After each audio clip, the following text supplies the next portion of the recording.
This is Real News Media TV, coverage you can trust. Please like, share, subscribe, and hit the notification bell. Select all for daily news updates. 3 wanted men among 7 arrested during Operation Leviticus in St. Anne. 3 men who were listed as wanted by the St. Anne police are among 7 people arrested since the launch of Operation Leviticus.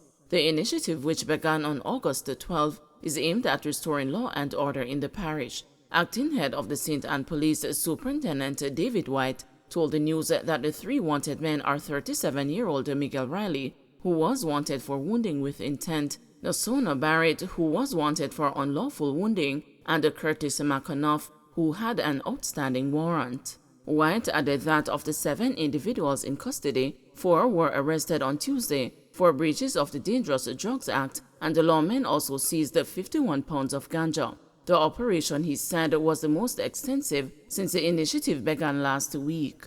Among the areas covered were Landovery, which White said is considered a dead spot because of the number of traffic crashes that have occurred there. Operations were also carried out along the border of Trelawney and St. Anne. For Tuesday alone, we had made 4 arrests, and those were under the Dangerous Drugs Act. We seized the motor vehicles, served over 51 summons, have issued more than 27 tickets. We will continue to treat with those operations to see if we can get some woodlumps off the streets, White said. The superintendent said the operation, named after the 3rd book in the Bible, which speaks of biblical laws, is another indication to criminals that St. Anne is not their safe haven. The 4-week-long operation will also target other crash hotspots in the parish, according to White. After a month, its effectiveness will be assessed, but the plan is to keep the initiative going. While acknowledging that St. Anne needs more lawmen on the ground, White noted that the lack of manpower has not hampered the operation so far. There is no doubt that right across the JCF, there is a shortage of manpower. We would love to have at least 200 more police officers in St. Anne to really assist us in stemming the crime trend within the parish. I know that the JCF had started their recruiting drive. We have quite a few taking place in St. Anne. We hope that through the different graduations that will be coming up, we will be getting some manpower to enhance our operational drive across the parish, he said. Transport operators begin collecting care grant.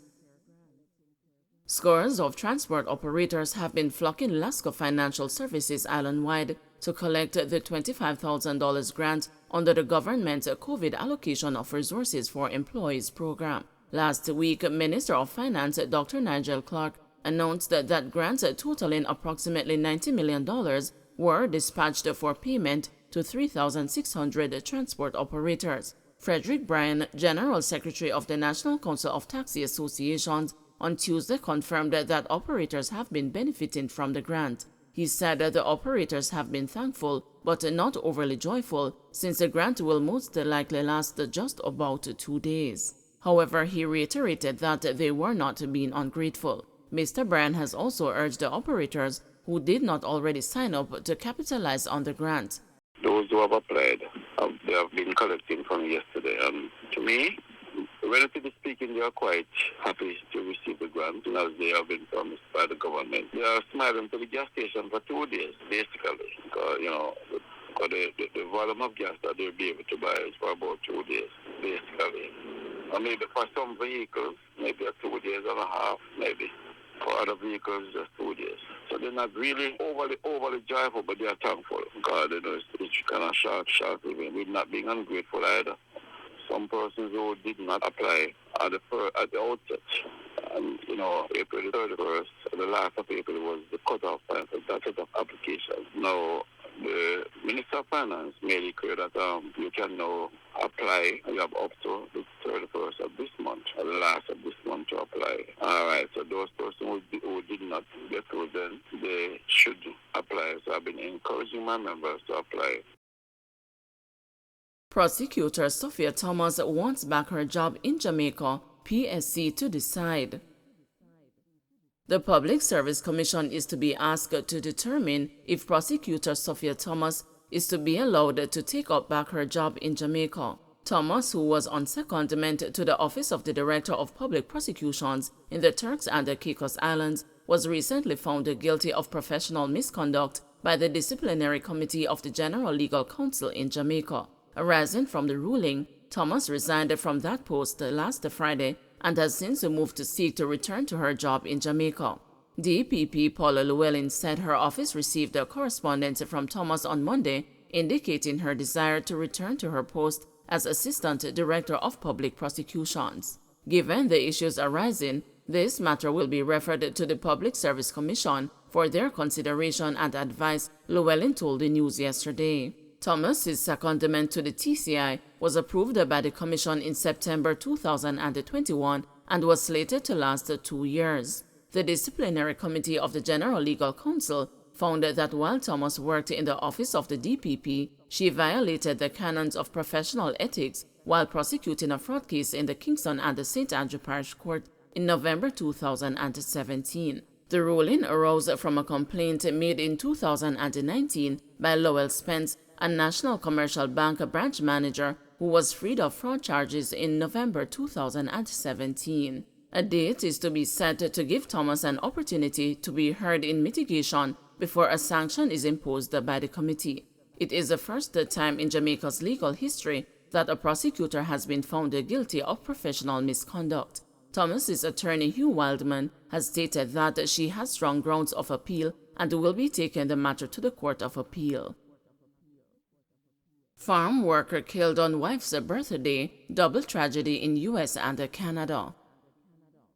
The family of Jamaican farm worker Dobson Winter is awaiting details of a post-mortem after a golf cart in which he was traveling reportedly collided with an SUV in New York on the weekend. The autopsy is expected later this week, according to Carleen Yvonne Douglas, Winter's sister, who spoke on behalf of the family. The incident happened on Route 9 highway on August 13, just 3 days after he left Jamaica to embark on his annual journey on the Overseas Employment Program. What's more, Winter died on his wife's birthday, said Douglas. Winter reportedly phoned his wife on Saturday to ensure she got his gift. The call got disconnected, said Douglas, recalling the conversation with her sister-in-law. She called him back but didn't get through to him, said Douglas, who thinks the timeline of the crash and the callback might be important. But these are questions that remain unanswered. I am not suggesting foul play, but I would like to know what happened and to get a photo laying out the scene.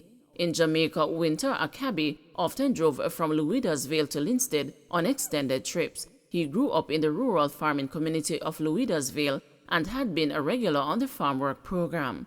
Douglas said a police investigator contacted one of her brother's daughters on Saturday and shared the news of his passing. I heard that he was going across the road when he got hit by a car, and I read it in the international news. Because he is working on the farm, they usually drive the golf cart to get from point A to point B, said Douglas.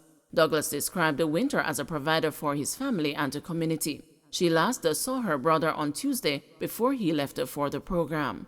Another Jamaican 57-year-old Gavin Yap, who participated in the ministry's farm work program in Canada, died on Sunday in a freak accident involving a tobacco harvester in Norfolk County, Ontario. The Ministry of Labour and Social Security expressed a condolence at the passing of Yap, who hails from Tangle River District in St. James. In a press statement issued on Tuesday, the Labour Ministry said that Yap was a 35-year veteran of the program and was held in such high esteem that his employer would vacation at Yap's home on his visits to Jamaica. Circumstances surrounding his death are still being investigated. However, preliminary reports are that on August 14, he was involved in a work-related accident and was pronounced dead on site, the release stated.